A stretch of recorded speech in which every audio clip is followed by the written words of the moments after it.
Lucid dreaming is a scam because many people can't do it reliable, no matter if they tried all the techniques.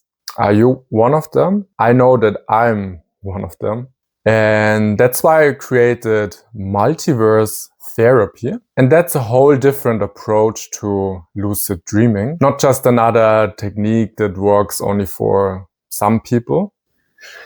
Actually, I've written a whole book about it. It doesn't depend on your sleeping patterns or even brings you sleepless nights. And the best thing is, it really works for everyone because the principles behind it are much more powerful. And I will prove it to you. Between lucid dreaming and multiverse therapy exist two very important differences. What's similar is that people really feel that they go to another place and the place feels really magical, sometimes even more real than our reality here. Plus, the laws of our reality don't apply and people can fly. Then I start to fly with the bike. Talk to aliens or maybe even to fish. Yeah, I can now talk to fish. Or just go wherever their imagination can take them. The first main difference, and I personally love this, is that you're not alone. Think of a board game that we play together with friends, or maybe an online game that we play with people from all over the planet. Whenever you're lost, you don't know what to do, or maybe you even experience some fear, there's someone live with you who can support you with their presence and their energy. But there's also an important reason why doing this with a second person helps you to get deeper into your inner worlds. Just think of a laser. The simplified version of how it works is that photons, like little light particles that have the same wavelength, they combine. And unlike normal light that goes all over the place, the photons combine and go really far. And in our case, this really far is our subconscious, our dreams, and places we've never dreamed of, but that wait for us that we come and visit them. So a multiverse therapy is done with two people. One of you is the dreamer and the other person is the guide. And maybe think of a friend that you could do this with, or where you could find someone to do this with and maybe make a new friend along the way. And what does the guide do? Let's find out. I call him a reality maker because from childhood on, people actually fight our ability to imagine. It gets suppressed by society. Teachers, for example, tell us to stop daydreaming, and even our friends mock us when we go to them and tell them one of our crazy ideas. And even our parents dismiss imagination. The mother of my second cousin, she actually got nervous when her daughter started to put like a dish and fork and knife for her imaginary friend. And she prayed that this phase might soon be over and the imaginary friend be gone. So her daughter, doesn't go crazy. But this all changes our relationship with our inner worlds and even lets us doubt our creative impulses, our fantasies, which isn't helpful when later in life, like right now, we want to go back to our inner worlds and lucid dream. So the guide in multiverse therapy is a direct, counterforce to this lifelong programming. He creates a permission space where everything goes and you have total freedom of your mind and go wherever you want to.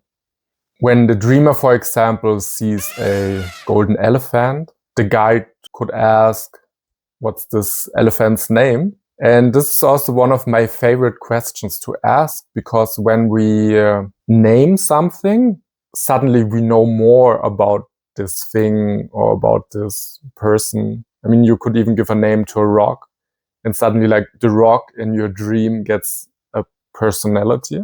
And the guide could also ask, how does its presence make you feel? And this deepens your engagement with the dream scene, while also fully accepting like whatever weird thing you might be seeing. Do you remember when the dreaming gurus told you to write down every tiny piece of dream that you remembered in the morning? In multiverse therapy, we go beyond this and we turn the tiny piece of memory through many of these questions that the guide can ask. We turn it into something bigger because we look at it at different perspectives, we give it a name, all these things. So this tiny fragment becomes bigger and bigger, and suddenly you remember or even create a new dream. And this questioning technique is the basis of what I call reality making. When a guide asks about the age or maybe the texture of an object, he invites the dreamer to bring in more of their senses or even emotions, and it becomes really real. But we're not only bringing a guide with us, our body can also come with us. But how? This goes back to what practitioners of yoga, qigong, or tai chi have known all along. Visualizing simple images can change our posture, how we move, or even how we feel. In yoga, for example, people are often told to imagine like a golden string pulling them up from the top of their head, and suddenly they stand more upright. Spine elongates, the head is not hanging like this, but it's like sitting on top of the spine.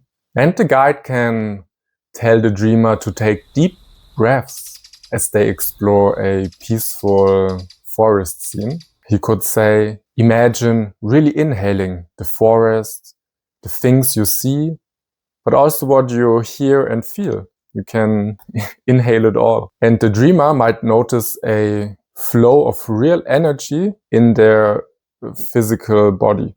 And people often feel it, for example, in their chest, like, oh, there's this flow of energy in my chest. And isn't that one of the reasons we want to master lucid dreaming, to benefit from it in our waking life? And well, in multiverse therapy, the connection to our real life is immediate.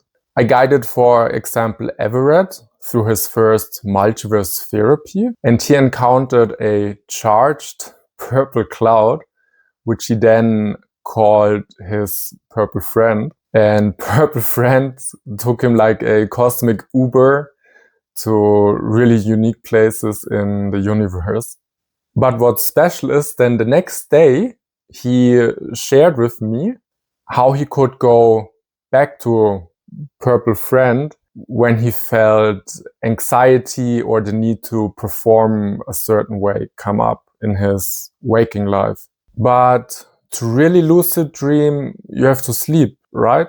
Actually not. Remember Nikola Tesla, the famous inventor? He taught himself, he wasn't born this way, to imagine so vividly that he would construct engines in his mind and would even let them run for months in this dream space before building them in reality, where they would work perfectly.